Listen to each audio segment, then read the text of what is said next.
बहुत से पेरेंट्स मुझे एग्ज़ाम रिलेटेड और पेपर प्रैक्टिस से रिलेटेड 3 सवाल पूछते हैं। फर्स्ट ये है कि क्या पेपर प्रैक्टिस करनी ज़रूरी है। सेकंड, पेपर प्रैक्टिस कब करनी चाहिए। और थर्ड, पेपर प्रैक्टिस कितनी बार करनी चाहिए।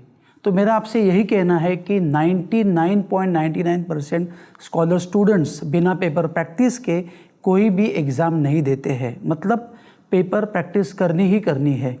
इसके लिए आप पहले तो ये ध्यान में रखो कि आपको साल के शुरुआत में ही रिवर्स कैलकुलेशन करनी होगी कि एग्ज़ाम के पहले कितने महीनों में या कितने दिनों में आपको पेपर प्रैक्टिस के लिए अलग से टाइम देना चाहिए। तो वो पहले ही ब्लॉक करो, फिर उसके पहले के दिन या पहले के कई मंथ्स रिवीजन के लिए अलोकेट करो। इससे पहले होती है सेल्फ स्टडी 1 और सेल्फ स्टडी 2, जहाँ पर आपके लेसन की अंडरस्टैंडिंग परफेक्ट होनी बहुत ज़रूरी है।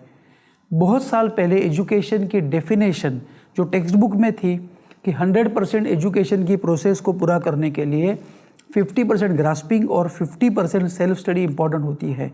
फिर दूरदर्शन, तभी दूरदर्शन था, बहुत से चैनल्स नहीं थे, तो वहाँ पे मेरा एक इंटरव्यू हुआ था। तो वहाँ पर मैंने ऐसे बोला था कि कंपटीशन बढ़ रही है, आपको एक एक मार्क्स कम मिलने की वजह से आपको सीट गंवानी पड़ती है या डोनेशन भरना पड़ता है। तो मेरी एजुकेशन की डेफिनेशन कुछ इस प्रकार थी। 100% एजुकेशन की प्रोसेस को पूरा करने के लिए आप GSP याद रखो। GSP, G मतलब grasping, 30% grasping, 40% self study plus revision और 30% पेपर प्रैक्टिस होनी ज़रूरी है। सो G for grasping, S for self study and P for practice, paper practice. मतलब आपके 100% एजुकेशन की प्रोसेस को पूरा करने के लिए 30% पेपर प्रैक्टिस बहुत ही आवश्यक होती है। एग्ज़ाम 2 टाइप्स के होते हैं, स्कूल या कॉलेज के या बोर्ड या यूनिवर्सिटी के एग्ज़ाम। अगर आप स्कूल या कॉलेज के एग्ज़ाम की तैयारी कर रहे हो तो आपको पिछले साल के आपके स्कूल या कॉलेज के जो एग्ज़ाम पेपर है तो आप उनकी तैयारी करो। अगर आप बोर्ड या यूनिवर्सिटी के एग्ज़ाम के लिए तैयारी कर रहे हो तो आपको बोर्ड की वेबसाइट पर या यूनिवर्सिटी के वेबसाइट पर उनके सैम्पल पेपर्स पिछले सालों के मिल सकते हैं, या अदर कोचिंग क्लासेस के भी पेपर्स आप ढूंढ सकते हो। स्कूल के प्रीलिम्स के पेपर्स भी वहाँ पे होते हैं, तो वो भी आप देखो, आप उनकी तैयारी कर सकते हो। फिर सेकंड क्वेश्चन आता है कि पेपर प्रैक्टिस कब करनी है।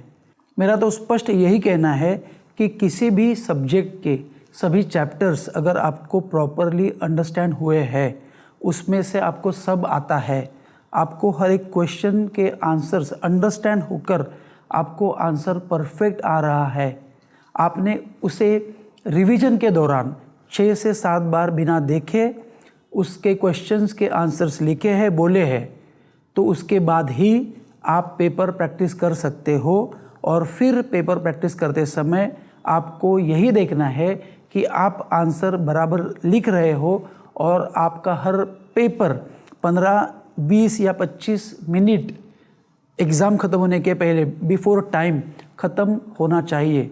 इस दौरान आपको यही गारंटी होनी चाहिए कि आपके आंसर्स 100% एक्यूरेट है। एक आइडिया और भी है जो है कि आप लेसन वाइज भी पेपर प्रैक्टिस कर सकते हो। पेपर प्रैक्टिस कब नहीं करनी चाहिए? जब आपके लेसन या उसके जो आंसर्स हैं और लेसन पूरा का पूरा लेसन है और उसके जो आंसर्स है उसकी अंडरस्टैंडिंग बराबर नहीं है, आपके आंसर्स 100% एक्यूरेट नहीं है, तो क्या उसके बाद आप गलत आंसर्स लिखने की प्रैक्टिस करोगे? पेपर प्रैक्टिस करते समय गलत आंसर्स उसमें लिखना और उसकी प्रैक्टिस करना, उससे अच्छा तो ये है कि उन लेसन्स का, उन आंसर्स को आप अंडरस्टैंड करो। और आप तभी जब भी एग्ज़ाम के पहले के दिनों में आपकी टाइम, आपका जो टाइम और एनर्जी आप पेपर प्रैक्टिस करने में देने वाले हो या रॉन्ग क्वेश्चन के आंसर्स लिखने में देने वाले हो, तो वैसा मत करो, क्योंकि वो तभी बहुत इम्पॉर्टेंट होता है। उससे अच्छा आप पेपर प्रैक्टिस नहीं करते हो तो भी चलेगा, लेकिन आप अंडरस्टैंडिंग में आपका टाइम इन्वेस्ट करो।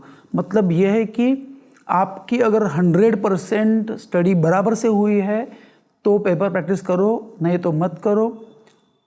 इसका मतलब यह है कि आपको हर लेसन को अंडरस्टैंड तभी करना है उसके क्वेश्चन के आंसर अगर इम्प्रॉपर है या बराबर नहीं है तो उन्हें लिखने में टाइम पास नहीं करना है। हर क्वेश्चन के आंसर को अंडरस्टैंड आपको तभी करना इम्पोर्टेंट है, क्योंकि वो टाइम तभी का इम्पोर्टेंट होता है। आपको ये गारंटी होनी चाहिए उसके बाद कि आपको जो आंसर्स आ रहे हैं वो 100% एक्यूरेट है, उसके बाद ही आप पेपर प्रैक्टिस करो, नहीं तो मत करो। बहुत से स्टूडेंट्स और उनके पेरेंट्स स्कूल के और कोचिंग क्लासेस के प्रेशर की वजह से विदाउट फुल प्रिपरेशन प्रीलिम्स के पेपर को जाते हैं और अपना टाइम वहाँ पे वेस्ट करते हैं। जो उस वक्त अंडरस्टैंडिंग के लिए अगर वो देते थे वो बहुत ही इम्पोर्टेंट होता था, क्योंकि उस वक्त का जो टाइम होता है वो बहुत ही इम्पोर्टेंट होता है। सो अगर आपको 100% आ रहा है तो पेपर प्रैक्टिस करो। अब सवाल ये आता है कि पेपर प्रैक्टिस कितनी बार होनी चाहिए। इसका जवाब देने के लिए मैं आपको एक एग्जांपल देता हूँ। साकिब शेख इस नाम का एक स्टूडेंट हमारे पास 8, 9 और 10 में था। उसके घर पे हिंदी बोलते थे, वो इंग्लिश मीडियम में था, उसकी मराठी लैंग्वेज बहुत ही पुअर थी। जब वो और उसके पेरेंट्स हमारे पास आए थे तो उसकी मराठी बहुत ही वीक थी। फिर हमने उसके पिछले साल के जो मराठी सब्जेक्ट के सभी like 5th, 6th, 7th, 8th, 9 के सभी जो बेसिक कंसेप्ट जो थे वो एकदम अच्छे किए और उससे उसमें बेस्ड बनाया। उसकी बहुत बार रिवीजन करवा ली, उसकी मराठी लैंग्वेज की अंडरस्टैंडिंग बराबर से की, उसकी ग्रामर, उसकी राइटिंग स्किल, वो सभी हमने परफेक्ट किया।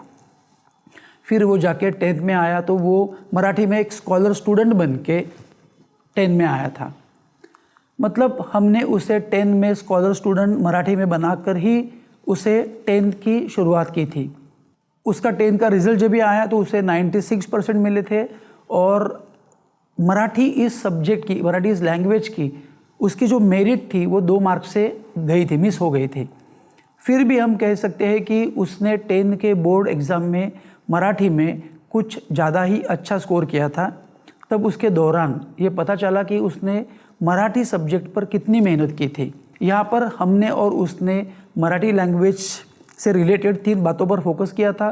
First, understanding of Marathi language, उसमें ग्रामर, राइटिंग स्किल, उससे उसमें सब लेसन भी आते हैं, पोएम्स भी आते हैं। सेकंड, रिवीजन और थर्ड, पेपर प्रैक्टिस। उसने उस वक्त बोर्ड एग्ज़ाम के पहले मराठी के कम से कम 25 क्वेश्चन पेपर सॉल्व किए थे, इसीलिए उसका वो जो मराठी का रिज़ल्ट आया तो वो इतना बेस्ट आया था। वैसे ही बहुत से मेरिट के जो स्टूडेंट्स होते हैं वो हर सब्जेक्ट के क्वेश्चन पेपर्स भी कम से कम 25 से 30 क्वेश्चन पेपर्स की प्रैक्टिस करते हैं। स्कॉलर स्टूडेंट्स की अलजेब्रा, ज्योमेट्री और साइंस 1, साइंस 2 इसकी पढ़ाई पूरे अंडरस्टैंडिंग के साथ अगस्त एंड तक पूरी होती है। अब सवाल ये आता है कि सॉल्व किए पेपर्स किन से चेक करवाने हैं। तो मेरा आंसर ये है कि सिर्फ और सिर्फ एक्सपर्ट पेपर चेकर से ही आप आपके पेपर्स चेक करवाओ, मतलब जिन्हें बोर्ड के पेपर्स चेक करने का एक्सपीरियंस है। और पेपर प्रैक्टिस से रिलेटेड और आपको कुछ ये भी ध्यान में रखना है कि पेपर प्रैक्टिस के समय बीच बीच में उठना मना है और डिस्टर्बेंस न हो, ऐसी जगह पर ही आप पेपर प्रैक्टिस के लिए बैठो। आपने इस वीडियो से जो भी सीखा है वो आपके घर में डिस्कस करो। इस वीडियो से आपने जितने भी पॉइंट सीखे हैं उसे लिखो कि आप पढ़ाई कब शुरू करने वाले हो, कब ख़त्म करने वाले हो, अंडरस्टैंडिंग क्या होती है। क्योंकि इस वीडियो सीरीज़ में मैंने बहुत से वीडियो दिए हैं और अगर आपको ये वीडियो पसंद आए तो आप उसे और इस वीडियो सीरीज़ को आपके दोस्तों के साथ शेयर करो, लाइक करो और मेरे चैनल को सब्सक्राइब करो, ताकि आने वाले और अच्छे वीडियो आपको फ्री में मिलते रहेंगे। Thanks for watching this video and I wish you all the best. Bye bye, take care.